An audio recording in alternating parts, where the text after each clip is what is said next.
ఆనందము పొంది అభ్యంగన స్నానము ఆచరించి నలుగు పిండితో ఒక బాలుని చేసి ఆ బాలునికి ప్రాణం పోసి వాకిలి ద్వారం వద్ద ఆ బాలుని కాపుగా ఉంచెను.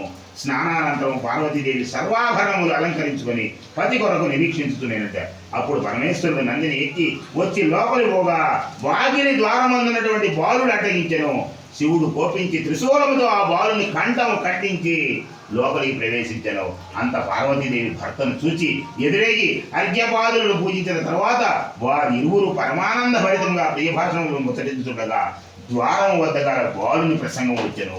అంత ఆ మహేశ్వరుడు తాను చేసిన పనికి చింతించి తాను తెచ్చిన గజాసుర శిరమున బాలునికి అతికించి ప్రాణము ఒసగి గజాననుడు అనే పేరు పెట్టాటండి. అతడు పుత్ర ప్రేమతో పార్వతీ పరమేశ్వరులు పెంచుకుంటున్నారు.